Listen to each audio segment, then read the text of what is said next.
Well, greetings, everybody. Welcome once again to the Rec Poker Podcast, sponsored, as always, by Running Aces Casino, Racetrack, and Hotel, and website AMP. Man, we are past the 300 episode mark now. We did it. We got another 300 in us to go in the next few years. But we have another chats edition of the podcast, which means we get to hang out with some cool people. And today we are chatting with the one and only Joe Stapleton. He's a poker player. He's a commentator. He's a comedian. You know him as Stapes. And we are going to chat with him and kind of hear his story and where he's going with all things poker related. But let's first introduce the panel. My name is Steve Fredland. I go by Rec Poker Steve in the PokerStars home game. And I've got a quote that I thought was appropriate for our guest from Mokakoma Mokoana.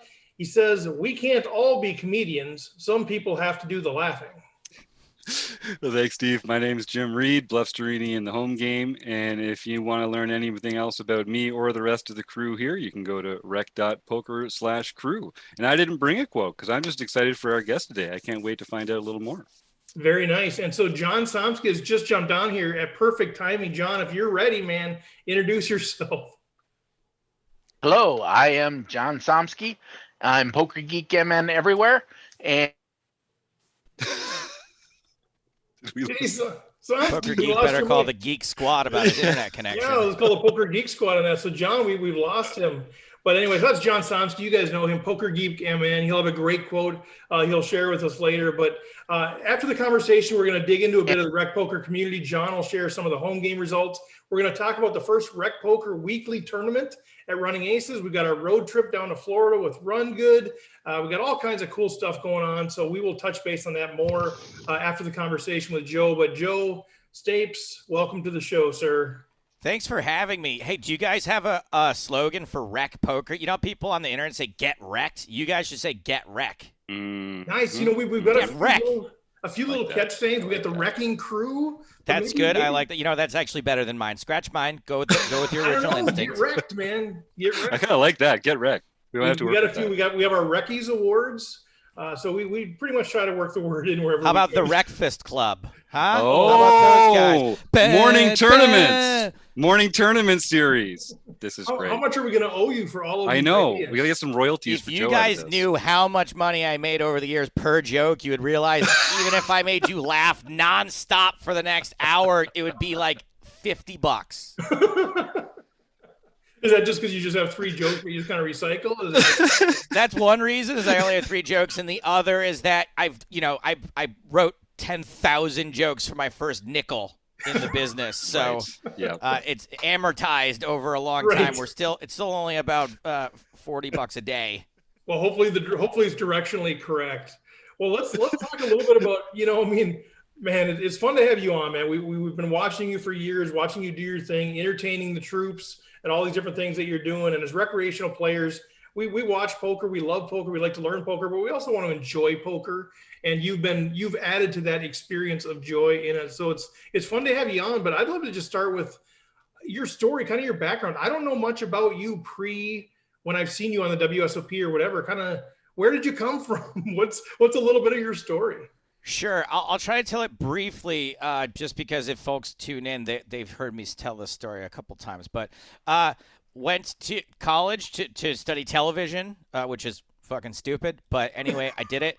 And then I moved to L.A. I graduated a little early. I moved to L.A. at 20, and I managed to get a job as a production assistant on a TV show, like dream come true. It only took a couple months. I was a coffee runner, and there wasn't much upward mobility for me there, unfortunately. And I took a job at the World Series of Poker as an intern for Card Player Magazine in 2005. At which point I really thought that poker was fucking dull. Yeah. And a lot of it, right? A lot of it is. And I just thought, man, if you really want to squeeze all the juice out of this as an entertainment item, you got to entertain people a little bit more. And the bosses at Card Players did not agree with me. And it was a short-lived career at Card Player. Can I ask? Did you play poker prior to sort of that being your gig? Dude, you know how like when you play poker for like 3 months, you're like, yeah, I play poker. I'm a poker player. Right. Hell yeah. Like I play poker. I was at that phase of being a poker player. Like thought I knew almost everything there was to know about poker. You know, you think that, and then 10 years later, then you think it again, and then 10 years later you think it, and you're like, God damn it, I don't know anything. Then anyway, you're like, me, at your point, you're just like, I give up. This is all I'm going to be able to learn. Yeah, I just know that I know nothing, and that's why we're the rec poker guys. We will never look at a solver. We will never say thy name. You'd be surprised how many of these recs are solver based. But yeah, no, that's exactly right. Don't say simulation. Shh, not here, not in rec poker. But luckily, Card Player wasn't the only game in town, and there were other people doing poker content at the time, and some folks who were actually full tilt based at the time saw some promise in me and gave me a podcast. And then that particular division of Full Tilt went under. And then I got a job writing for – I've worked for all of the companies, by the way. Like it. Next was Ultimate Bet, had a TV show that I worked on briefly as the head writer. It was called Poker Tonight. And it was like a really awful ESPN Sports Center style poker show that I was almost making completely from scratch. And as a result, it was bad. And then from there, a little show called The Big Game came along where some folks at PokerStars, one guy behind the scenes named John Caldwell, but some guys in front of the scenes named Daniel Negreanu and Barry Greenstein were adamant that if they wanted to do a totally new style of poker show, that they couldn't get an old style broadcaster. They had to get some new blood in there, and they jumped up and down and stamped their feet. And as a result, without really deserving it, without really having ever been on TV before, not even really, without ever actually having been on TV before, they put me in that spot. And I was very lucky to get it because it's a really great show, arguably the best poker show, cash game show there ever was. Well, let me interrupt you there. I'm still curious about that. I'm curious, like, where you were in your journey, like how old were you at that point? And what do you think it was about you? I mean, I know you said they wanted some fresh blood, some new, but you were around, you know, but you weren't like, you know, world-class poker player. You were more, you know, on the TV entertainment side of things. So like, what do you think it was about you that made them say, you know, this is our guy? I think that I can only talk about the parts I did. Sure. But before I get to that, being in the right place at the right time, having the support of the right people, and having people believe in me and take a chance on me. To toot my own horn a tiny bit, it's mostly those other factors, but the thing I brought to the table that wasn't luck or based on the outside environment was I really wanted to be a comedian. I really wanted to be on television. I wanted to be Conan O'Brien. And I was just like, how can I apply that sensibility to poker? And it was kind of a square peg in a round hole, but people got it. People really liked it. I wasn't very good at any of it, but people liked that I was trying, and people liked that I was doing different things. And I always felt like most of what we did, the poker speaks for itself. So I kind of feel like anything poker-wise that you do doesn't have to be that pokery. In fact, it's way more interesting to talk about the other stuff, the lifestyle and the games people play, and to sort of put them into situations you don't normally see them in when we play a very stupid game on my podcast that, you know, is one of the things I've been doing for like 15 years now. So, you know, I was just lucky that my sense of humor, I just sort of jammed it into poker and got away with it. Well, it worked, right? So what I'm hearing you say is, there's the humility side of it, right place, right time, but obviously you were putting in the work. You had a vision, you were able to communicate that vision, and they just kind of said, I get it. And I think the reason I asked that question is we have a lot of people that are like, man, I would just love to work in the poker industry in some way, shape, or form. And so whenever we have somebody on that's in the industry, I'm always trying to like tap their brain, like, what did you do? You know, and some people like a Kevin Mather says, I just started tweeting and eventually people took notice. And, you know, you're saying, man, I worked it. I just was in it and I'm working it and doing what I could. And so that's why I'm always asking those kinds of questions. And, yeah, go ahead. At the time, there was a vacuum of talent, right? And no offense to anyone that was around at the time, but at the time they needed people. Now I would say there is a surplus of talent. There's lots and lots of talented people who work in the poker industry and lots who want to be in it.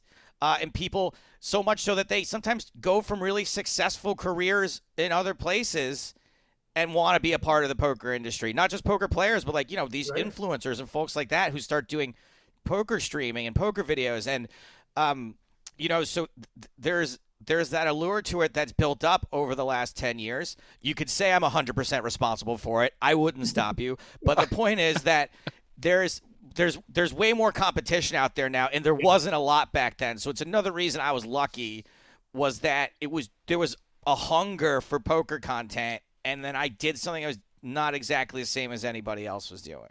Okay, yeah. One more question. We back up even further, kind of the beginning. I'm curious. You mentioned about, you know, the WSOP Card Player magazine, you know, thing, and then that didn't really work out, and so you went to Full Tilt. And I'm kind of curious, was that sort of a natural progression, or did you somehow recognize that you wanted to stay in the poker industry? Like, it sounds like the first gig was just kind of like, well, I got this gig. It was in, you know, kind of where I wanted to be. It happened to be related to poker, but then you stuck with poker. And I'm curious if that was just people noticing you, or if you somehow made an intentional decision to say, I want to stay in poker. I want to kind of keep playing this out. I mean, look, you picked up on a huge part of the story I glossed over, and I normally do because I'm not sure how interesting it is. But since you asked, what happened was me and my best friend at the time got that internship together the first year, okay? I came back to Los Angeles at the end of the World Series of Poker because Mad TV was starting back up again. I had only done it as a summer job during rerun time. Remember everyone used to do reruns in the summertime? Yep. So I went back and I was like, well, I'm not giving up my career working for this TV show, not realizing I had kind of hit the ceiling of where I was going to go there anyway. That came later. Scott, on the other hand, Scott Huff is the fellow I'm talking about, was offered a full-time job at Card Player. And he started traveling the world for Card Player and writing articles for them. And I was super jealous. And I told him, you should start a poker podcast. And he started a poker podcast. It's the first one I remember existing, but I'm not saying it's the first one. Again, back then, you were way less aware of other things that were going on, too. Well, what was the name of it? John Somsky's our historian. It was the Card Player Poker Podcast. It was called The Circuit. Yep. And it was Scott Huff and Joe Seabach and Gavin Smith. Nice. Sorry, excuse me. It started with Scott Huff and Mike Matusow is how it started. Matusow was untenable as like an actual coworker, and they parted ways. And then a guy named David Singer came in for a minute, and that didn't really work. And then I might be getting slightly backwards. And then they brought in Singer was after. Sorry. Then they brought in Joe Seabach and Gavin Smith to replace Matusow. And then what happened was that went on for about a year. And Scott decided that he had recently been engaged, and he didn't want to be on the road anymore. He just wanted to go back. He wanted to be a screenwriter, and he said, "You know what? I'm just gonna." So he quit after a year. It was such a popular podcast. It was, really all that was going on back then, and Gavin and Joe, as a result, quit the show. They didn't want to do it with anyone else. And then Full Tilt Poker Wire came nosing around, and they were like, that podcast was really good. Okay. We can't do you and Seabach and Gavin, but who do you guys think might be good? And because I had always been on the scene and always been the funny guy around, and they knew me through Huff, and because of my prior work, they were like, Joe Stapleton, he's going to knock this out of the park. You got to get Stapleton. And then they made me an offer for exactly, I think it was like $5,000 less per year than I was making at Mad TV. And all I had to do was make my own podcast. And I was totally in charge of it and had full creative control and could do anything I wanted and was going to travel the world. And I was like, okay, cool. I'm leaving. I'm going to leave Mad TV.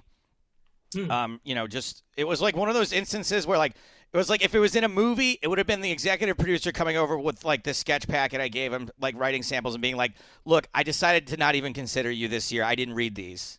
Right. And then my phone rings and they're like, do you want to host a podcast? And I was like, yes, my bags are packed. Let's go.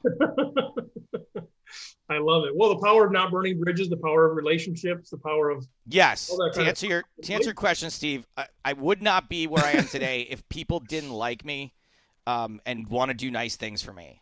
Which is weird because we hear that everybody doesn't like you. So it's weird that you would say that, that people like you. So. You know what you probably heard. Anytime someone doesn't like me, it's a really big deal to me. Like my fucking world like spins off its axis, and I'm like, hold on a second, hold on. What? And so I often do kind of get a little too catty with people who I feel aren't being kind to me. I feel but my new thing is that if someone, the last two people who like specifically wrote to me to tell me how much they don't like me on TV, I just wrote them like an actual apology. And I was like, nice. "Oh, I'm really just sorry to hear that. I don't want to ruin poker for you. I apologize. I would quit, but I need the money for my family." But yeah, like I'm sorry. It's not my intention to upset anyone. I hope you can get past it. And I wish you all the best. And what are they going to do to that, right? How are they going to? The last two people I did that to just started writing back like fan questions, like who's your favorite player? It was fantastic. I love it. Well, we'll get to your post poker career too. But John, did you have something you want to jump in there with? Well, I was just going to say I've been a big fan. Watched from the John, very I first. recognize you, man. I recognize that as soon as I saw John Somsky pop up, I'm like, this dude's been a great tweeter over the years, always have positive things to contribute. If I remember you, it's either really good or really bad, and I know immediately as soon as I see the person. Sometimes the name I need to see a face too, but you've been awesome, man. Thank you so much for all your support over the years. Oh, yeah, I've been a big fan. I still have all of the original Huff and Stapes episodes downloaded and available. So, it's fun, although I haven't listened to them in a while, to be honest. Well, I shouldn't mention this, but, that's what's going to get me canceled is when all those episodes get uploaded and someone's like goes through all 500 hours of Huff and Stapes being like, here's one time Joe Stapleton said N-word. Not the N-word. He just abbreviated it, and that's going to be something we don't do by the time these tapes come out. This is actually the start of John's process of blackmailing you, telling you that he has. Yeah. now we're about to hear steps. I have the tapes. I have the tapes. Yeah. They're in a secure location. I'll get your Venmo later, and then we can work out a deal, and we'll figure out what it takes for me to destroy that information. But I think one of the big things that you left out on there is, you guys worked really hard with all the stuff you did with Poker Road and all of the different episodes you were working on there. You've really put in a lot of hard work. So it wasn't just being good and being in the right place at the right time. You've done a lot of work to get where you are as well.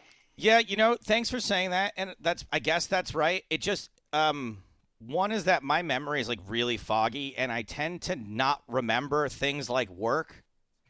I remember joy and I remember some bad things, but stuff that's just like kind of a little bumpy, like but now you say that, I'm like, we did work pretty hard on that stuff. But the other thing is that and I'm so lucky. This is the luckiest thing about me, honestly. It didn't feel that much like work. Especially because I always looked at it like this and I was like, what's my dream job? To host the Tonight Show, right? Okay. So here's between my hand is the universe. And this hand right here is hosting the Tonight Show. And this hand is digging ditches, right? Let's just say as far as jobs are concerned, as far apart in the universe, right? The job I do is like infinitesimally close to this as opposed to digging ditches. So the fact that like I got to just crowbar my sense of humor into print articles and little web vlogs and multiple podcasts and all that, it didn't always feel like work. Also, we barely got paid anything, so it kind of wasn't work either, if you think about it, because work requires getting paid. And at the time, it was generous, though. At the time, it was enough for someone in their early 20s to get by on, and as long as they could get $40K into credit card debt, which I did twice. But, it did. I'm so lucky that it doesn't really feel that much like work. Yeah, I love it. So it's not like you did a lot of volunteer work over the course of it. But others that you were employed to do volunteer work, it sounds like. But no, I love that. I think that gratitude that you have does come out in your personality, whether you talk about it or not. I mean, what I'm hearing there is gratitude, recognizing that maybe you didn't have Conan O'Brien's job, but you got pretty darn close, all things considered, where life could have led you. So talk a little bit about, I know a lot of our folks have asked questions about, ask them about the WSOP, because that's what we know as recreational players. You know, a lot of us aren't as close to everything that you've done in your career, but man, we loved watching you on the WSOP and interjecting things. And I guess my question is, you know, as the guy sort of doing those little cameos and bringing people in and having a laugh and making the jokes, how much of that is you and your own creative license? How much of that is, you know, somebody saying, hey, we'd like to have you go grab this person and do this? Just peel back the curtain a little bit. Let us know kind of how that looked for you in the WSOP. So remember a second ago when I said like that stuff didn't feel like work? This job really felt like work. Really? Okay. And not that it wasn't fun. It was that it's the most pressure I've ever been under in my life. Basically, I show up and they're like, we need you to do 10 to 12 hits today. And they have to be hilarious and inoffensive and paint poker in a positive light. And you got to do them with poker players. You know, there's no budget. You can't pay anyone. You can't schedule anything. Nobody wants to talk to you. You got 3 minutes. Oh, they have to be exactly 90 seconds, 90 to 100 seconds long. During their 15-minute break, whatever. During their 15-minute break, and it's after the first couple of days, they didn't let me do them live anymore. But okay, you got to come back to that. But okay. And so it's just like insane pressure. Now, not to say that I had no help, because they would pair me with a producer who was always super helpful, and also sometimes I would go in and my boss would have 2 or 3 ideas for me also, which I was crazy grateful for. Right? It wasn't like, don't tell me what to do. It was like, oh my God, thank God, here's 3 things that are pre-approved. Right. And then I have to pitch him my ideas, and he's like, no, are you serious? Like, why would you even ask this? And by the way, he's doing his job very well. Right. It's his job to make sure I don't get some dumb shit on the air that's going to get us all fired. So I was never, it was frustrating, but I was never like mad at him or frustrated with him. I got it, you know, I understood, but yeah, those were tough. And then, you know, the people you're doing the bit with might be bad on camera. They might not understand what's going on. Then also that's all of that. Plus when it's going, I got to do it right. Yeah. And remember it and remember how to get to the gag I'm trying to do. So it was really high pressure. I wore a lot of hats, you know, I was like director, producer, writer, star, casting director. How many more can I come up with? Like star. I can't believe I just said star. Lead role. As a result, some of those bits didn't work very well. I'm well aware of that. Some of them did work pretty well. And some of them kind of just got, like, there's a couple I was super proud of that just kind of got lost. I don't even think made it to TV. If you weren't watching live when they aired the first time, I don't think they've ever really been reprinted anywhere. And a couple of those were super fun. But, yeah, that's kind of how the day worked. Interesting. Jim, did you have something? Well, no, I wanted to get into the movie stuff, so I don't know if there's anything else on that front first, but yeah, real quick then, I guess I'm curious, like, yeah, how long are the days? Like, I know, you know, for me, I've done some things in the poker industry, and people are surprised to hear how much is involved, like with poker reporting and some of these different things. And so I'm kind of curious, like for you, because, you know, you look at it like, oh, that just looks like the dream job, right? I mean, he's there, he's grabbing a guy, he's having fun, you know, but you've already described the pressure you're under, all the hats you have to wear, that there is an approval process. You can be creative to a point, but like how long? The 90 seconds where I get to watch it back, like, you know, after the delay is amazing. That part's really, really fun. And then I'm like, well, we got to do 5 more in the next 2 hours. Like, how long was your days? Like, you know, like how long a days were you working? The days weren't too long. Technically, like, I think my call time by the last year I did it was like 3 or 4 p.m. And then we'd be done by 1 or 2 in the morning, maybe 3 in the morning. But because I felt such intense pressure, I was getting into the Rio at like 10:30 in the morning.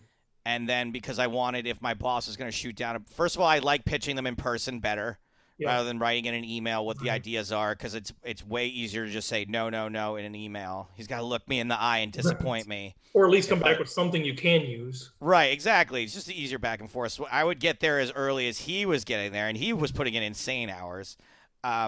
But I would get there as early as he would get there. So if I was going to shoot down half of them, I could just like walk the halls, think about different things I could use, what's happening today, who's still in the event. Kind of like when you go to the track, right? And you get there early and you go watch the horses trot up and down the little runway there, and then you get the racing form and you circle and then you go see who all the scratches are. That was how I would prepare, and I really was gambling every day. I was like, well, this could be the one. Exactly. This could be the day we just don't get it done.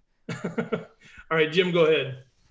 Yeah, well, one of the things that I'm just really impressed with, Joe, you've so like you say, you've crowbarred yourself into the poker world, and you're present in a lot of different ways as a host, as a comedian. One of them is consulting on movies. I know that one's come out recently, and there was all this action on Twitter recently. Do you want to just talk about that experience? Like, I know it's just so cool that you're involved in all these different parts of how poker intersects with the world. And I understand that some of them are, easier for people to understand than others.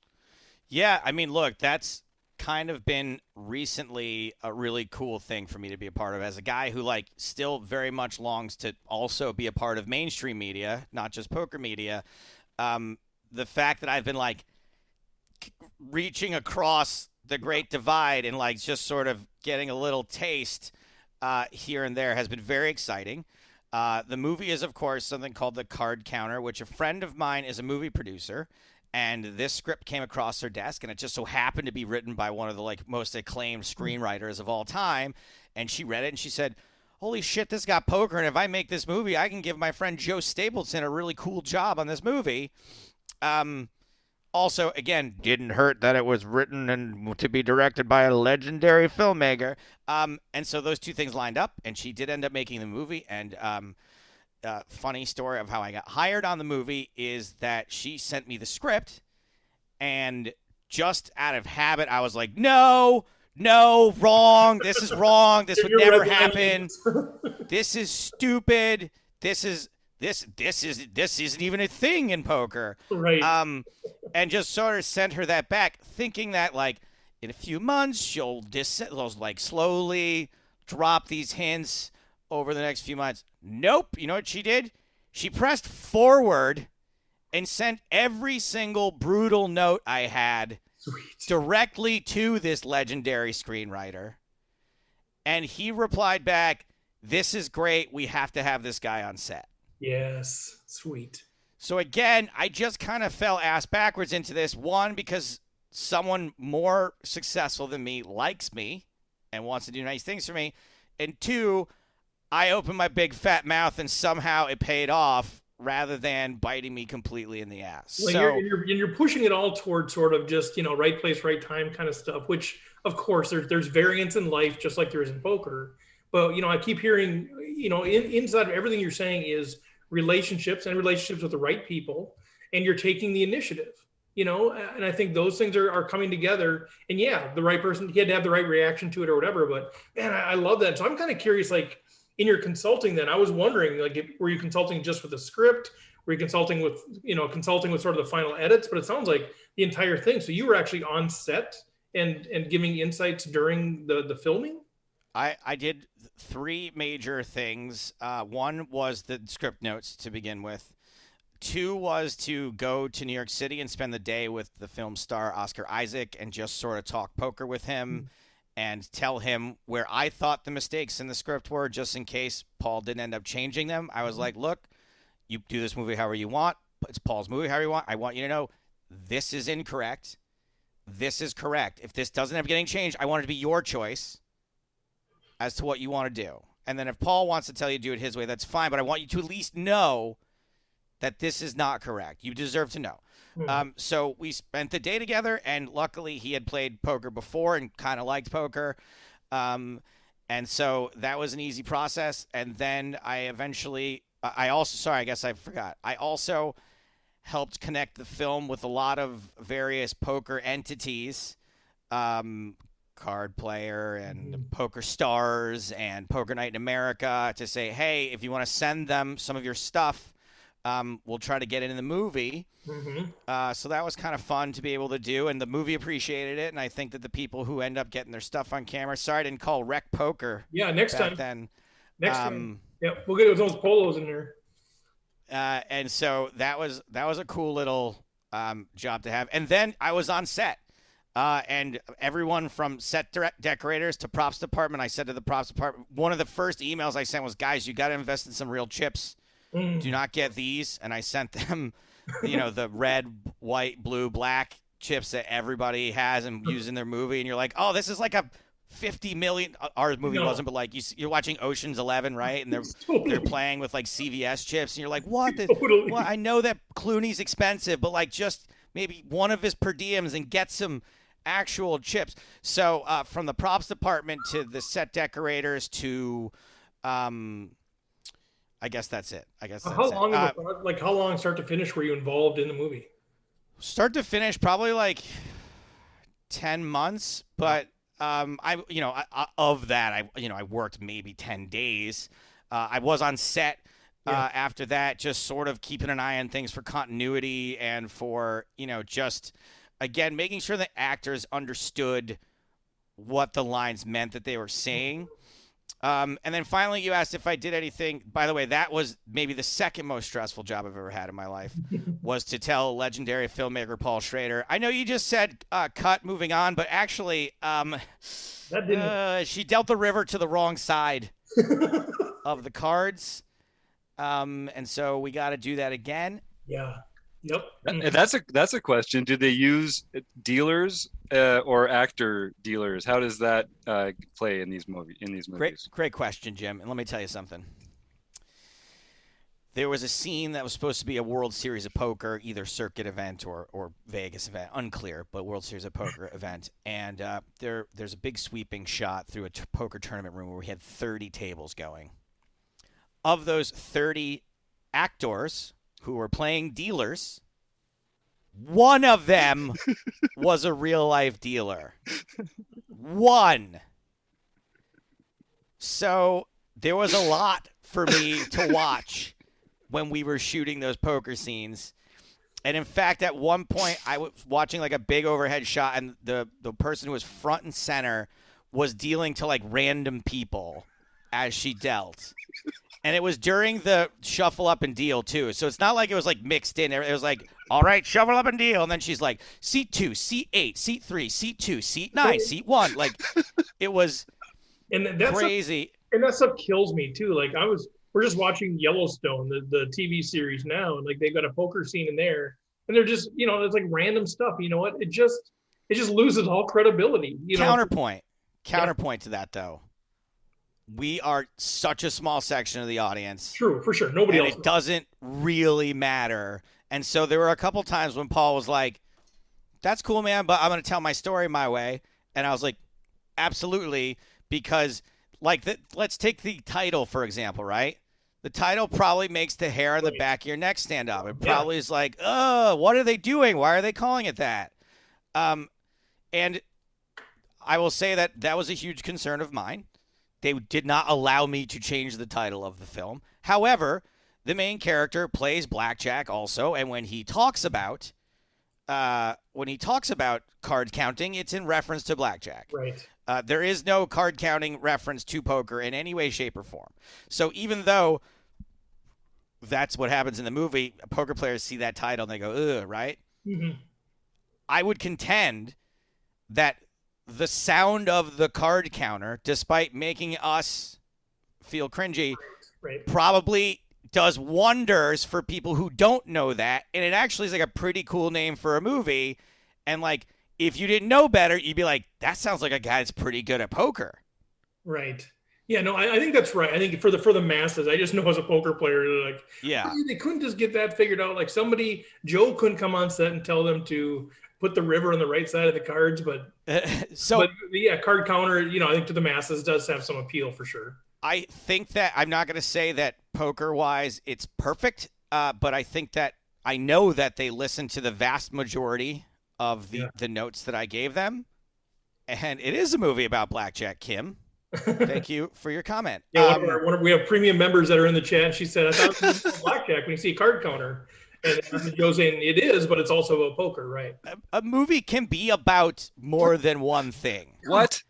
And I would contend also, just so you guys know, this is a thriller, okay? It's not like if you're expecting Lucky You, where the crux of what happens in the story is poker is also happening to what the main story is about. So if you haven't seen the trailer, it looks really good. It looks pretty riveting.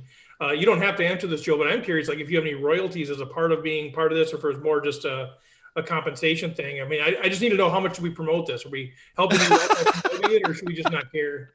You're not directly lining my pockets if you promote it. However, it does make me look really good. It does sort of raise my stock to do things like this in the future. And, as someone who has really dabbled and had one toe in regular Hollywood for the last 15 years while the rest of me has been in poker, I think that what I'm building toward right now is the credibility to maybe do a mainstream project that incorporates poker. The more I become known as the poker guy, this guy, well, who's doing that new poker show? Oh, it's the guy that was the poker coordinator on Card Counter, and he also was a professional poker commentator for 15 years. Yep. So and which I think will also bolster our industry, will also be good. If I can make the poker in a Hollywood movie cool and realistic, imagine if I was the one telling the story. So that would be a cool place to be for me eventually. And I'm glad I brought that up. I'm going to segue myself. Please do. Because I want to crowbar this in because nobody knows about this yet. But I've been writing a comic book for the last bunch of months, and it has a poker story as well. And so just to tease, I'm not going to say any more about it yet because we're just done with the first draft. Okay. But it is happening, and I just want to, because I don't know when I'll be on Rec Poker again, so I want to make sure I get that out there. Probably another 301 episodes or so, somewhere in that range. Okay, yeah, exactly. Well, now that we got John, now we're going to have you on all the time, man. We had to make sure that you were a good guest. I heard that you were pretty boring, and I can just clam up sometimes.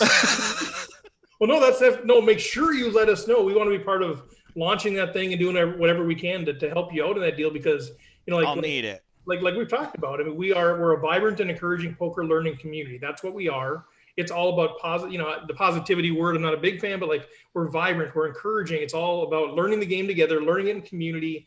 And we want to promote people that we think are good for the game. Like there are certain people that we haven't had on that we probably should, so to speak. But we're like, I don't think they're good for the game overall. That's cool. So it's good to have a thing. Yeah. That we thought was, and it's pretty confirmed here talking to you. So whatever we can do to help. And I'm kind of curious, my last question, I know we want to honor your time, but all of these things that you've done, and it sounds like, you've got a vision for kind of where they're leading, where you want to go, maybe mainstream, maybe executive producing, maybe poker, whatever that looks like.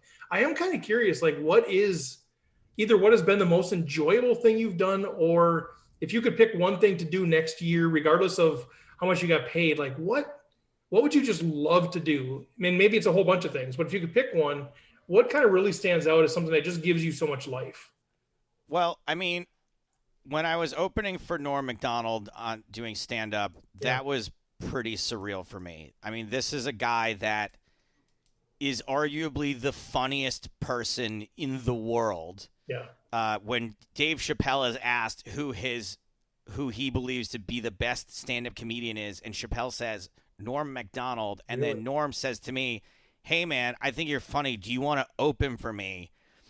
That is the kind of thing that really, as far as life accolades are concerned, it's not a medal, it's not a statuette, but that's a pretty high benchmark. So going out and doing comedy with Norm was definitely a life highlight. If I had one poker thing to do, if I could make one poker wish, I would want to go and it's likely going to happen.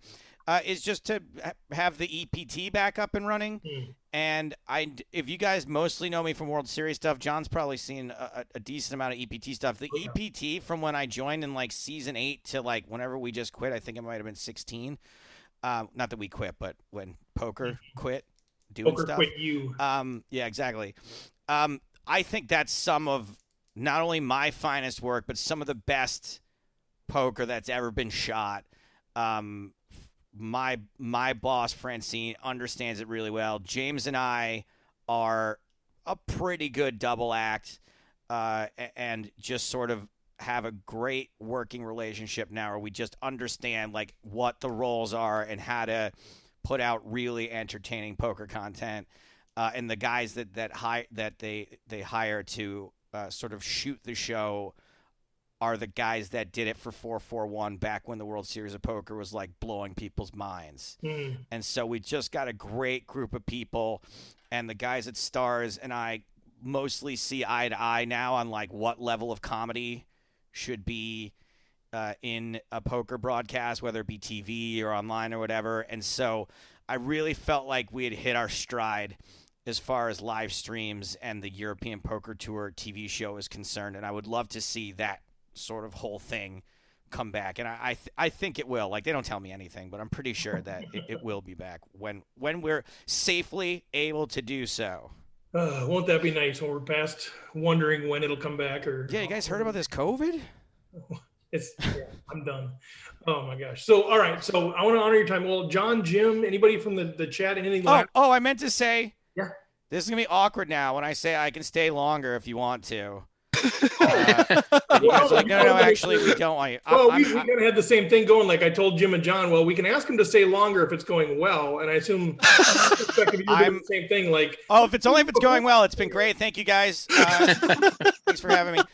No, I could probably do another half hour or even I'd say 40 minutes if you guys want. But now you have to keep me some extended period of time, or I look like a fucking jerk. Now if we do 15 minutes, he's going to be like, oh, they got bored. Yeah, exactly. No, you got to do at least 20 now. We're doing 20. Okay. We'll probably do another 10 or 15 minutes just because we got a bunch of stuff we got to talk about after. We don't want it to be too long. But right. Yeah, shit. You got to talk about, hey, who won this week's $5 frenzy?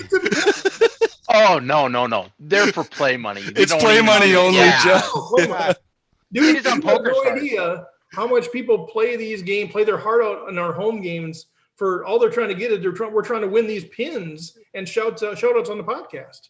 Best quote I ever heard was this guy named Windward. Look to Windward on PokerStars VR, actually, and he said, "It's not real money, but it is life or death." Oh, and yes. It's just fucking great. Like it's equal parts reminding us how crazy people are, but also it's cool that people take it that seriously, that they care about something, that you're not so jaded about the world that you can actually give a shit about something that's like totally frivolous. Like, good for them. Like, good for you guys, and you're like, it's awesome. Well, part of it is because we're a learning community, so we're trying to get better. So if people aren't taking it serious, we have a conversation with them and say, this isn't really what this is for. This isn't just we're trying to get better. So if you're just going to shove all in, it's not really part of what they're going to be like, Stapes, you're not really behaving in this. I was like, I'm actually doing my best. I'm doing so badly that you think I'm doing it on purpose. They're like, Stapes, it's just some of the calls you're making. I'm like, no, I only need to be good there 1/8 of the time. That is hilarious. Hey, we got a question from one of our members, Michael Pinchiero. Michael, if I butchered your last name, I don't think. Hey, Mike. Hey. But he says. Michael says, during the EPT broadcast with James Hartigan, you sometimes commented about hand strategy as hands played out. Did you receive advice or coaching about strategy? If so, who helped you? This is Jimmy Fricky's fake name. He's like, okay, Jimmy. Nice question, Jimmy Fricky. Back when I forget about this, and I'm glad someone asked, actually, because I should never forget about this, and I left it out of the story. Back when they hired me for the big game, there was big concern that I didn't know poker well enough, and they were right. And so what they did was they hired this guy named Jimmy Fricky, a.k.a. Gobble Boy, a.k.a. the Poker Police, who's listed in the credits for the big game as the Poker Police. Nice. He and I would watch every episode together, and he would tell me exactly what was going on. Stuff that I was like, well, he's raising. He's like, no. He's like, and so they wanted the big game to have the best strategy of all time. And so they hired me a coach. And in the beginning, Jimmy and I would watch the show, talk about it as we did it. So that's 2 hours right there. Okay. Then it would take me between 4 and 8 hours to prep all the jokes I was going to do for that show. We would record 5 to 6 episodes. Sorry, we record 8 episodes a week. So I was having to do like 2 a day. So I was doing about 10 to 12 hours of prep work and then going in and doing 6 to 8 hours in the studio, 10 to 12 hours of prep work, 6 to 8 hours in the studio. I made myself sick during that. However, back to Jimmy Fricke. Jimmy then followed me to the EPT. And almost all the shows I did since then, I stopped using them maybe about 2 years ago when TV was just kind of petering out. Like when we broadcast that year was the PSPC, and so I did not use Jimmy for that, nor do I use him on the live streams. But that basis of poker knowledge really was started by Jimmy Fricke, and since then there's so much information out there. All the pros who I do commentary with now, what little bit I know about what's going on is just sort of sucked up through osmosis from spending time pretending to know what I'm asking them. I love that. Thank you for your question. Jim, John? Yeah. Yeah, go ahead. Go ahead. Well, I was just going to mention, I was going to say I loved, Jimmy Fricke and the Poker Road B team, and was going to ask you about his contribution. So do you feel like you've gotten a lot better? I mean, I've heard from other people that you seem to know what you're saying and need a little less guidance, or, Jimmy doesn't need to correct as much as he used to. Yeah, look, I'm sure that I haven't kept up with how far the game has continued to blow past me, but it's enough that I don't think I embarrass myself very often. And always what I really – and secondly is that PokerStars has been really great over the last couple of years of just giving me a pro in the booth so I can focus on my strengths, which is not poker analysis. It's to keep people happy and entertained. And so I would always rather err on the side of entertainment, and I know that the appetite right now for knowledge is voracious, right? It is voracious for people wanting to learn, and there are way better places to learn than on a poker broadcast anyway. Right. It doesn't mean you can learn nothing, but I think our most important job is to entertain people. And so if I can force out some analysis that or I can make a good joke, I'd just rather have that real estate for a joke. Well, that's something here at Rec Poker, fun and playing and being serious about winning, but also having a good time is really important. And so learning and fun together is important. And I really am impressed. I've said this before, I've done some commentary. We've done some streaming events here. I also feel it's much better for me to be sort of facilitating the talent to actually provide the analysis. Right. And how do you have any tips for someone who's trying to kind of take a similar path to yours in this way, ways to prepare for that experience or to be a better commentator or anything like that you could help me out with? I mean, the only advice that I can give, first of all, what are your actual flaws? Can I ask you that? Where do you feel how long do you have, man? Jeez, good Lord. I mean, if you just trip over your words, right? If that's one of your flaws, right? That's a lot different than feeling uncomfortable, right? If you trip over your words, and the first guy I worked with on the big game was go home and read the newspaper out loud in the mirror. And just get used to moving your mouth with every syllable and not rushing through things, and just really work it out, work your mouth out. So So, Jim, you can share what your flaws are, or what we can do is open it up, and John and I and members can. That would actually be a lot easier. That would be not a lot the rec easier. poker mantra. No, it is. We help each other learn. Sometimes it's by showing them what they're doing Sometimes wrong. it's by shaming them. Well, sometimes it's hard to shine a light on your own flaws, right? Fair like enough. I know that's Fair for enough. sure. Yeah, I mean, I think my biggest flaw, my biggest problem is just shutting up and just like having space for other people to talk. For the most part, I'd say, because I just tend to like go, but I don't know. I'm not sure if that's something I can work on other than just discipline on my part. It is discipline, but let me ask you this: are you doing that out of nervousness? Probably less than I used to. Yeah, I don't know. That's a good question, though. That's a good question.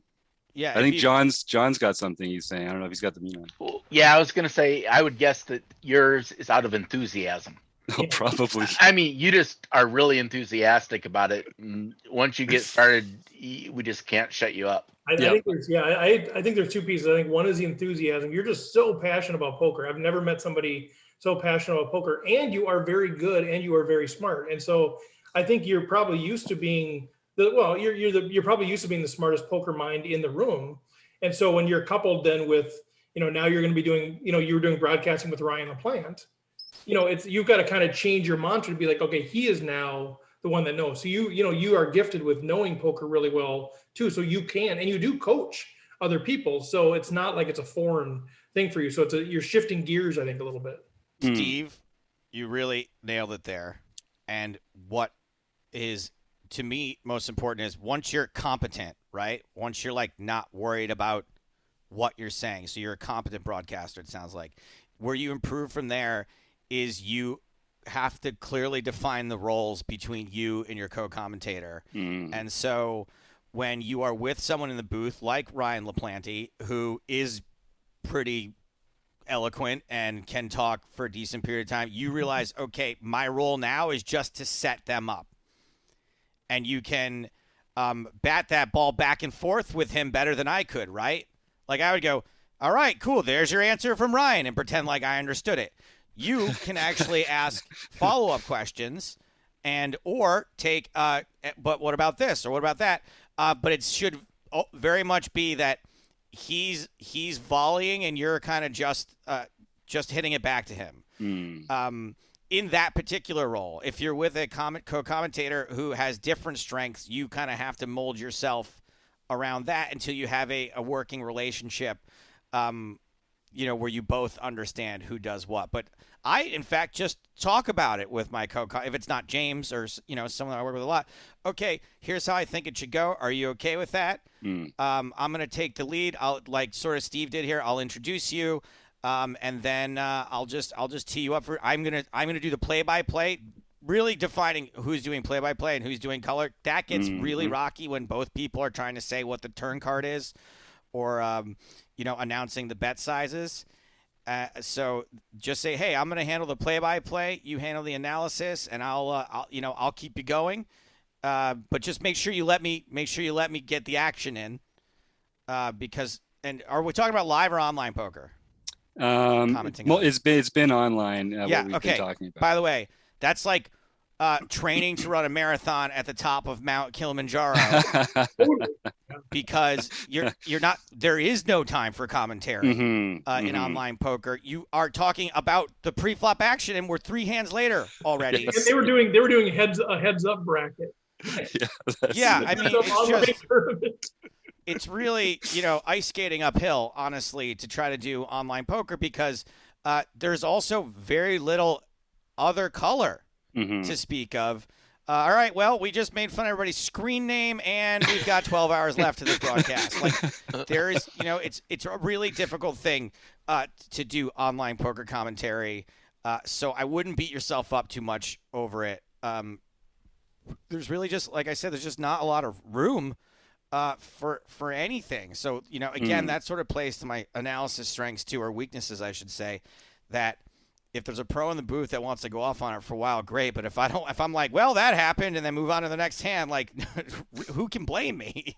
Yeah. And I think as long as there's enough room for people's natural personality to shine through, like Jim, we would never want to dampen Jim's passion for the game. Like, but there's still to be room for passion. Like with you, Joe. Like, okay, well, we're only going to tell this many jokes at a time, but we can't lose your fun spirit. So some of there's got to be room for people's personalities, and it can't be so scripted. So, I don't know. It's a fine balance, I think. Yeah, it's absolutely about balance, and not every commentary team will work well together, and they could be both great broadcasters, and it just some people are you can't plug a plug into a plug. You know what I mean? You got to find some holes for the plug. Yeah, I think that like the chemistry of the team and that communication, it's no surprise that of course would be the most important thing, and just like being on the same page, being aligned with the person in there. So thank you very much. I feel like I just stole 5 minutes of personal time here, but that means a lot to me. So thanks. That's everybody. Okay. I love giving advice to people that are going to take my job in 3 years. I was going to say one of my favorite things to do. We got to get Stapes into the mainstream, so there's a little more room in the poker industry up please. at the top there. Look, once I take over the Tonight Show, you can have the EPT. Jim, Perfect. No recorded witnesses. Yeah, right. Well, we're gonna have Joe's Venmo anyway because John's. Oh yeah, that's right. Well, I have another idea.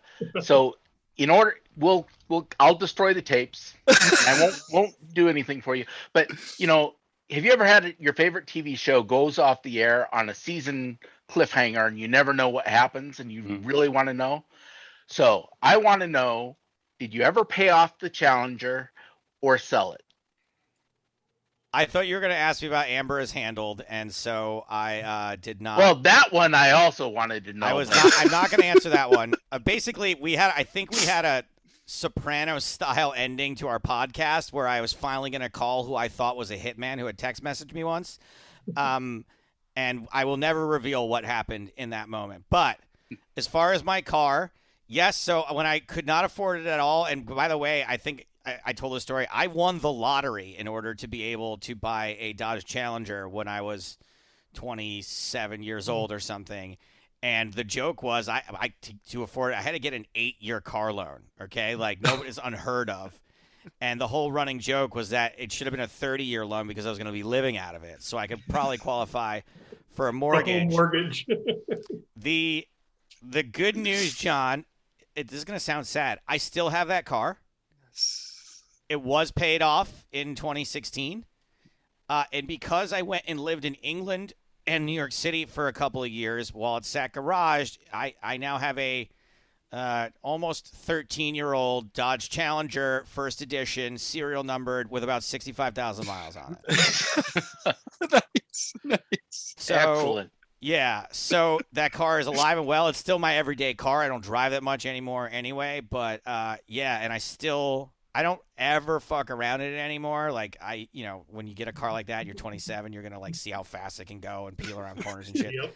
I don't ever speed in it anymore unless I'm, like, trying to, like, do if you're on the 15, right? And you're like, I got to go 90 for a second or I'm never going to get there. Other than that, I don't ever mess around in it. But, yeah, it's in my driveway right now, buddy. Thank you for asking. Now, John, do you feel like you can move on with your life now? You've got some resolution? I do. My life is now complete. That's what I needed. Aim higher, John. Come on. Yeah, that does sound kind of pathetic, actually. I know it's not real. Just to be clear, you really don't play much, right? I mean, do you do any, right? Or do you play more than I think? Because it sounds like you're not really playing a lot. You're more just you're kind of around poker. You're adding entertainment value to poker. But are you playing much? Doing any charity tournaments, anything like that? Or I do any charity tournament someone asked me to. In fact, in a couple of weeks, I'm hosting one for CSOP, August 14th for St. Jude. If you guys want to check out that particular where is that one, St. Jude. That's going to be online, I think, probably on Faded Spade. I don't know. Okay. That's where the last one was. And I'll be hosting and playing in that one. I don't play a lot of poker, no, in that. For me, poker is a social game, and I really enjoy playing it with my friends when we can get a home game together. I enjoy it less online, although I don't have access to a great online poker site, obviously, because I don't live where PokerStars is legal. But during quarantine, we did home games over Zoom, which I found to be delightful. And some of the best parts of the last year were nights spent on Zoom playing poker with people. So that was really fun. However, I can't play more than like 2 days a week. Really, and most of the people I know who are poker fans would have no problem playing poker 4, 5, 6 nights a week. And I want to do other things. I want to watch movies and play video games, and occasionally pay attention to my 29-year-old girlfriend. So So to go grind, I'm not a grinder. I don't like going and grinding places. I want to hang out with my friends, and then also, I gotta shoehorn this in too. I've been playing like 2 or 3 sit and goes a week, like 2 or 3 table sit and goes a week since quarantine started way back when, and I've only won one of them once, and we're talking out of like 18 months of 2 tables sit and goes. And so even if I was the worst player in the game, statistically I should have won each of them probably like 3 times, and I've won one of them once. So I am going to say that I run below expectation. Even if I were the worst player in the game, which I'm probably not the worst player in the game. So I've been very frustrated by poker lately. And this sort of, when I dated a professional poker player, she used to say this. It was really weird. She goes, you can run bad forever. Right. Like there's as if it's supposed to be comforting. As if you could lose every flip for the rest of your life. Like you could. Like it is possible for that to happen. And that's kind of what the last 18 months have been like for me. Just any way I could lose a hand, it's been happening. And so if I'm not hanging out with my absolute best friends while that's happening, I would much rather be doing something else. Yeah, it's very different to lose that when you're playing a $5 home game and you can just laugh it off, right? So if you don't really like, you don't really enjoy the online playing or whatever, are you doing that just because it's part of what you feel like is a responsibility as a commentator that you should be playing some, or do you actually find some joy in it? You're doing that, out of choice. I would love to play the Sunday Million once a month. Okay. I would love to play even a light Sunday schedule, right? Like the Sunday Million and the Sunday Storm. Maybe if I'm feeling really saucy, like the other 215 or whatever they cost now. That once a month, it would be awesome for me. Perfect. But I don't have access to that. And I want it. It basically is that I want poker when I want it, and I want to be done when I'm done with it. Right. So at the moment, I have no access to the poker, to online poker, and I haven't done a live private game yet, despite everyone saying it's fine. I haven't done yet. I also just think that me and my friends who are in LA have been playing online so much. People are like, do we always want to drive like an hour and like not be able to drink when we can just like keep doing the Zoom thing? So it's going to be tough to break ourselves of that habit, I think. We do a Zoom every Tuesday night. We do the same thing. We're playing in the home game in the Zoom together, and it's been a great way to get through the pandemic, but it's not really live poker. Yeah, exactly. And so we'll get the live game going eventually. But yeah, for me, it has to be, I have to budget it like, what would I spend on a night out with my friends? I don't have a bankroll, right? And so $400 is like pretty steep, right? That's like 2 buy-ins at 1-2. Like that's pretty steep. And then when we get up to 800, now I'm not having fun anymore. Right. because this is not what I would spend on a night out with my friends, unless one of them was like going to prison the next day. So I live in Minnesota, so $400 out with a friend. I don't even know how I could spend $400. Right. Well, you know what I do when I'm in Minnesota, Steve? This is no joke. I'm always like, how much is that tab? $8. I'm like, drinks are on me, everybody. I don't know how I could possibly spend $400 even paying for all 4 of my friends, you know. Yeah, well, I live in LA, so it's not inconceivable that I could spend $400 on a night out. But yes, but that would still be like painful for me, right? That would still be like, $400. Mm-hmm. And so, you know, the the amount of fun I'm having has to be equal to the amount of money I'm losing because I rarely walk out a winner in these situations. Yeah. So I'm kind of curious. So okay, we've talked about a lot of stuff. We're going to start to wrap it up here a little bit.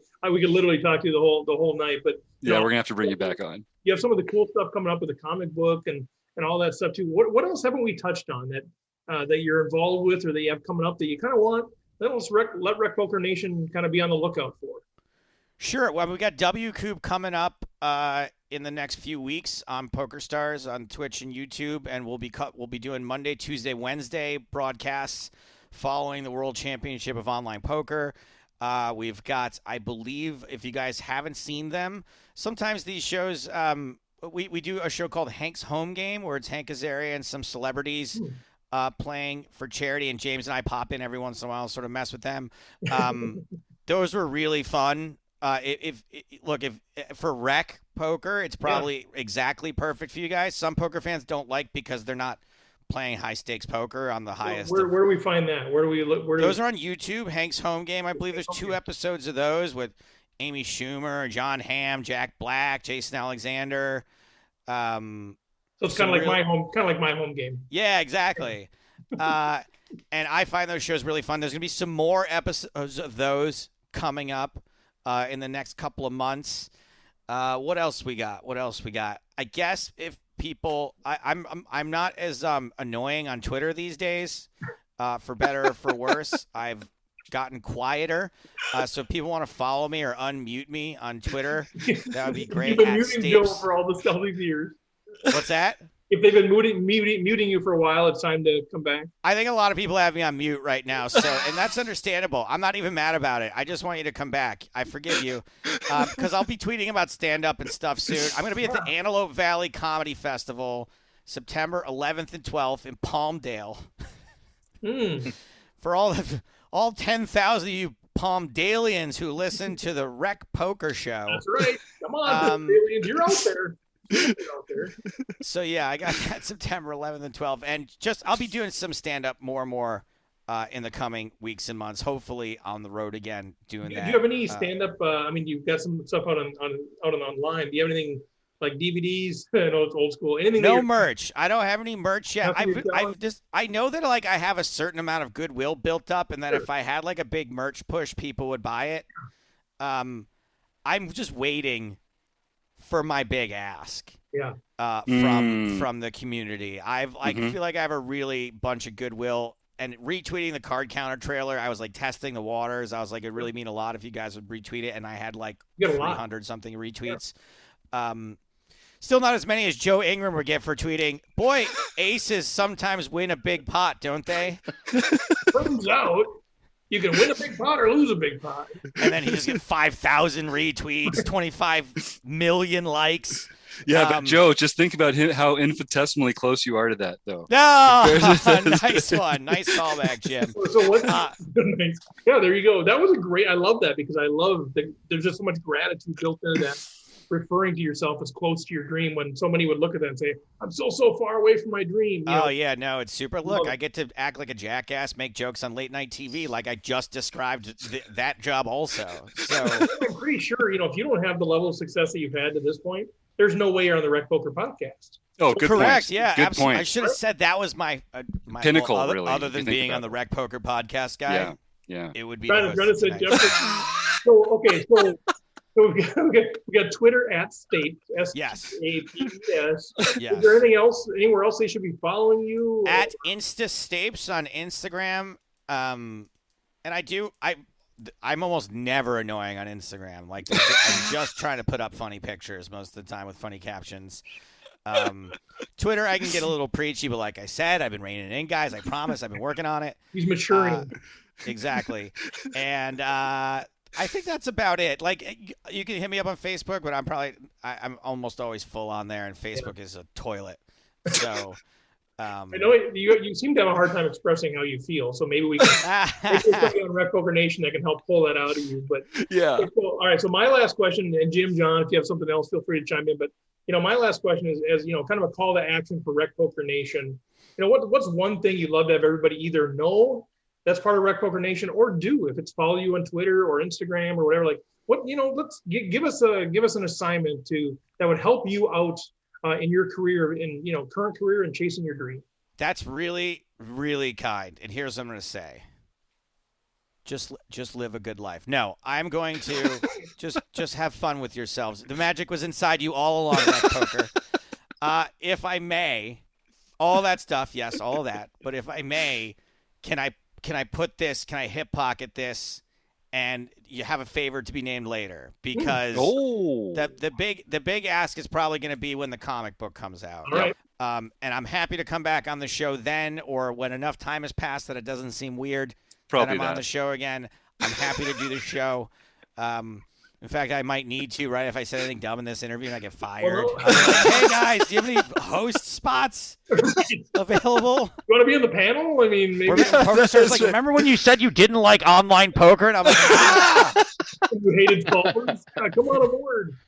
No, I think we'll reserve that later. But, I'll just say follow Stapes on Twitter and Instagram for sure. But yeah, let's put that in the holster. Whenever you think it's going to come out, get a hold of us, or we'll get a hold of you. We'll keep an eye out for it too. We'd love to have you back on. Absolutely. And, the first time we have somebody on, it's so much just hearing your story. I know you've told your story before, but, a lot of Rec Poker Nation isn't listening to every podcast and reading. oh, totally. Yeah. No, that makes sense. And then next time what we'll do is we'll dig into the, whether it's a comic book or whatever, and we'll kind of have a lot of fun with that for sure. Yeah, fantastic. Thanks for having me, guys. Absolutely. Cheers. That was an absolute blast. No, just it was exactly as much fun as I thought it would be. Exactly as much fun. Had to. Well, Jim, you sure know how to kiss butt like a broadcaster, so you got that part down. Thanks, Joe. Right, I'm already looking forward to next time. We'll let you go there, man. Thanks again. It was a pleasure. We'll have you on. It will not be another 301 episodes before you're on again. So thanks so much. All right, very good. Smell you later, guys. Cheers. Take care, man. Well, there he goes. Why don't we, we'll get our reaction. Why don't we just go ahead and play the Jonathan Little ad, and we'll come back with our reactions. Have you ever wondered whether you should call a preflop raise or 3-bet instead? What do you do when you have a flush draw? Do you raise it, or do you just call? What do you do with ace-king when you miss the flop? Are you tired of guessing about what the right play is with your particular hand? Well, my name is Jonathan Little, and I am a 2-time World Poker Tour champion and creator of PokerCoaching.com, where we offer over 1,000 interactive hand quizzes where you play a hand and then get real-time feedback from our world-class pros. Don't guess and don't stress. Just register for your free account at PokerCoaching.com/recpoker right now. All right. Thank you, Jonathan Little. Great stuff. All right, guys, what are we thinking? I know my cheeks are a little bit hurt from smiling the entire time. What's your reaction, Jim? Well, I've been looking forward to having Joe on for a while. He is someone that does a lot of the same things that I would love to do in the world of poker, So it was cool to be able to pick his brain about that and get sort of a sense of what his story is like. And he's just exactly as funny and warm and even more kind of grateful and humble than I was expecting, to be honest with you. So it was, fantastic. I can't wait to have him back. You should have told him that. You're more humble than I thought you would be. Yeah. John, what was your thought? I loved it. I was always a big fan. Back in the day, the Poker Road podcasts were the premier poker content that was available. So it was, fantastic to be able to meet him and rub elbows a little bit, virtually speaking. Yeah, interesting how many things he's been involved with. But yeah, I'm still kind of intrigued by the whole poker thing. So it sounds like it wasn't really he didn't set out to be I'm going to be in poker media. It was just he found an internship and he had his partner and he and Scott both went to college in Boston together. Okay. And so they both graduated and then moved out to LA. Then Scott got the internship at Card Player and pulled Stapes along with him. And then Scott started doing the Circuit podcast. And then, as he mentioned, he had to go out of that. And then that's when Full Tilt started Poker Wire. And then Poker Wire went down, and that's when Seabox started up Poker Road. And they had 4 or 5 different podcasts in the Poker Road family. And they were fantastic. They go around to all of the big $10,000 tournaments. That's, what they had back then. Yeah. And they would be at those stops and they'd get the pros in and talk a little bit about what was going on, who was winning them. It was interesting, especially at that point. I didn't know much of anything, so all of it was new information for me. Yeah, I love how knowledgeable you are on that stuff too, and that was pretty gracious of him to recognize you as well, because you've been around doing. Well, I mean, I emailed him and talked to him a couple of times, but I was a little surprised that he actually remembered me, or thought he remembered me, or has me confused with someone he does remember. we missed your intro kind of chopped out. But I think you said Poker Geek MN or something. I think we got that, or I mentioned that triggered it as well, because it's your Twitter handle as well. So, John, did you have a quote that you wanted to share today? We lost your intro. No, I was busy looking for it, but then I got into technical trouble, so we'll save the quotes for next time. There you go. Fair enough. Well, yeah, it was a wonderful, wonderful guest, and Kevin and Kim and Martha and Michael. It's fun to have you guys on here too. But let's talk a little bit about what's going on in the rec poker community. I'll tease a couple things, and then we'll get into the home games. But when this thing airs, it will be Tuesday, August 10th. That is the day of the first Running Aces Rec Poker Weekly Tournament. Oh my God. Very, very exciting. I had some plans changed, so now I can play it. I was so excited. I was going to be out of town. Now I can play, as far as I know, that first one. So I want to be the first inaugural champion of that. Yes. Weekly, Tuesday mornings, 10 a.m. If you're around Minnesota, it's the Rec Poker Weekly Tournament. So very fun with that deal. We also have our next road trip coming up, August 23rd through 29th, down in Florida. We got 4 of us in the house. I know a few other people are going. We do have a couple of spots in the house. If you're interested, reach out soon or go to rec.poker/road trips. You get some information there, but that's going to be fun. The Run Good Poker Series down there. See if I can get me a ring. See if I can win myself the player of the series and get to that Poker Go thing at the end of the year. All kinds of big ideas. I just have to play better. Aren't they putting a bounty on you in that one too? No, they're going to, but actually they're going to run that opening night is not going to be a celebrity bounty tournament anymore. Oh. They're just going to do like a Monday night regular opening night. They're going to give away a bunch of prizes and stuff, but I think it's going to be more like door prizes and stuff. But we do have one entry into that event that Run Good is donating. So who's ever staying at the house, I'll exclude myself. We're going to give that away to somebody that's staying in the house. So that's kind of a little bit of a cookie there, but yeah, it'll be super fun, of course. Nice. And just to tease one more thing, so staking, we're going to start some rec poker staking. This is so cool. Tease this a little bit. We've been working on it quite a bit. We're going to pilot it down in Florida. So we're going to kind of see how it goes. We've got a process set up for investors, a process set up for people that want to play and be staked. And so we're going to tease that out a little bit. You can go to rec.poker/staking, and we'll have all the information out there by the time this airs. And there'll be a couple of us that are going to put some of our action up just so that we can pilot this thing. So we'll see how that goes, but we'd like to try it out. We think we have a pretty good model, a pretty good process. We're really going to be the administrators, the facilitators of it. It's really an agreement between the investor and the player that we're going to help manage and connect. Because I got a lot of players that say, I'd love to be staked, but I don't know anybody that wants to put up some money. And we got a lot of people that say, man, I'd love to live vicariously and put a little bit of money into that and invest in those folks. So we're going to facilitate that process. So that's coming. And it's all right. So I guess I said I was going to tease them, and then I went in and just now I don't need to explain it, Mike. There's no more teasing, no more explaining. Those things come up. Reach out to, as always, you guys, like always, Steve at rec.poker. Like, we are very available. We're very accessible. If you have any questions, any comments, any concerns, and you don't know how to reach out, just Steve at rec.poker. And we will take care of your question, your concern, whatever that might be, or input. Feedback is the lifeblood of rec poker. I don't know how many times we have to say it. So many of the great things that we're doing are a result of somebody saying, you know what we should think about doing. And then we explore it and we do it. So definitely welcome your feedback. So with that, maybe because I said all that, I can interrupt you less, John. And we don't have Chris Jones on the panel tonight. He couldn't make it. And he's the one I know that's just always interrupting you. That's so Chris. John, you can flow through this. Maybe. We'll see. Okay. Back at for our nightly events, we had Doug Drabeck, Megra 44. He's got back. his 5th nightly for the year. That's his 16th lifetime.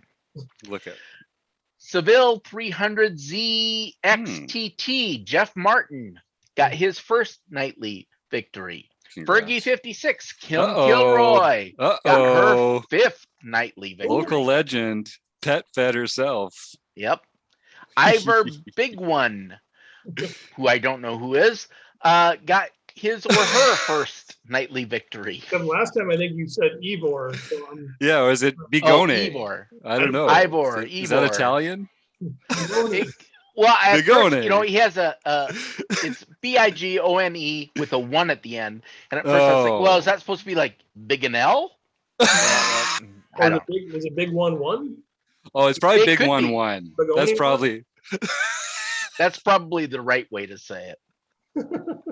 Anyway, next we have another impressive back-to-back. Oh man. Where Ace Booyah Greg won his second and third nightly victory on the 30th and 31st. Nice. Closing out the month. Beautiful. Yeah. And then also on the 31st, Taylor Moss, Gopher Boy TJM, won the mixed tournament for the daily series. Now, do we give out a pin for that? No, that's the practice one, right? That's the practice one. Do we?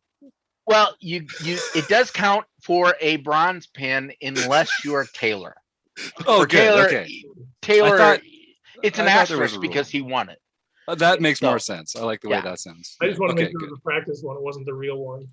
No, it wasn't. It wasn't it was just the mixed practice event.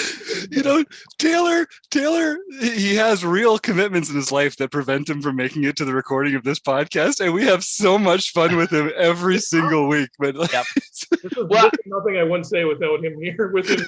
No, I know. It's just so I believe, I'd have to go back in the stats and look, but he is one of the few people who I think has won a tournament in all 3 series. He's won a daily series, a mixed game series, and a no limit hold'em game series. And I think he's got one of the few pins from 2019 too. We had a couple pins in 2019, right? That's right. Yep. When we just started, because he won Player of the Year in 19 , so he might. Well, he won a silver for 2019 for Player of the Year, and he got a bronze because he won one of the tournaments for then as well. Wow. And he probably hardware in 2020 too. So I think so. Yep. You're gonna have to ship another pin over to him sometime soon, Steve. I hate to admit it, but the kid's a player. I mean, yeah, he knows his stuff, no doubt. Yeah, I'll never admit it to his face, so no one out there tell him this, but he is pretty good. Okay, then we have the international events. Jasper Jr., Patrick Berry got his third. And GF Hawk, Eric Romo got his first. Nice. Way to go, Eric. And then overdue for Eric. That's awesome. He's been circling that winner's box for a long time. Way to come through. Yeah, well, he's won other events. This is just his first international. Ah, I see. Yes, you should be upset, Jim. This is two Yankees international events. I know, what the heck. So come on, border ban. I know we've got some Brazilians, we've got some Mexicans, we've got some Canadians. Plus we set this whole time slot for some of our friends overseas. So let's hit this Saturday international tournament, folks. I don't want to see any more of these proud Americans waving the flag every time. Canada has had its day. I don't think you should be allowed to interrupt me anymore. It's all, I'm going to call the shot for Troy Chapman. Chapo. I think Chapo yes. Pretty soon. I love that. He really has, but I think he's going to win another one pretty soon. Nice. Yep. Okay, now that we are on to the LPP Sunday event, and Milo Junk, Miles Hudson, won the Learn Pro Poker event on Sunday night, so he should contact Jim at rec.poker to earn his free month at Learn Pro Poker. Nice. Way to go. Way to go, Miles. Yeah. Too, man. That's good stuff at LPP, man. Absolutely. And one more reminder that on September 18th, we have our Heads Up series returning. So stay tuned for more info. Sweet. Nice. All right. Now, and we can't say anything about what we've been talking about, can we? I don't think we can.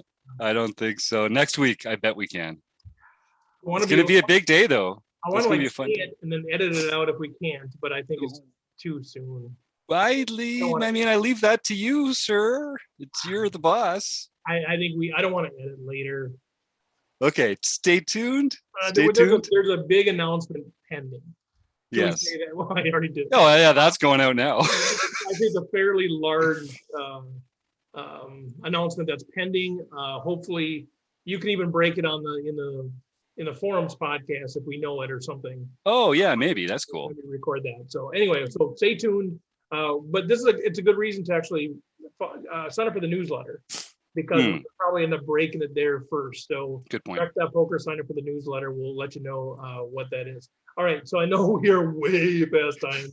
We're going to start the next podcast. well, as soon as he says, no, I know we have to. What do we say? Well, we only won 5. No, that was amazing. We got so much great stuff out of that. Well, anything else, content, anything else coming up, seminars that we should be aware of, guys, that people should pay attention to, book study? It's all going on. Too much to talk about, but if you just go to the homepage, rec.poker, you'll see everything coming up this week, and there's a lot. There's a fire hose, folks, so just don't feel like you got to take it all in. That's my one piece of advice. Right. And Kim, I'm sorry, Kim mentioned, she said, way to leave us hanging. Her eyes are rolling. I'm sorry. I was just actually going to play off Jim if he thought we could break it. So I'm sorry. I didn't mean to be that guy, but it's, I really want to talk. You really want. I want to too. Don't make me the bad guy. You're not the bad guy. You could have taken me down the wrong road there. All right. Let's wrap up there, you guys. Check out Rec.Poker. Sign up for the newsletter. You can help us out by subscribing, rating, reviewing the podcast, subscribing to the Rec Poker YouTube channel. That helps us out. Joe Stapleton, thank you. Thank you, Jim, John. Fantastic stuff. Kevin, Kim, Michael, you guys in the who did I miss? There's another one that was in the. Who else was in there? Was 4 of them that were in the. Martha was in there too. Oh yeah, we missed Martha at the end. Thanks to you guys for showing up. But Running Aces Casino Racetrack Hotel website amp. That's stuff. Never.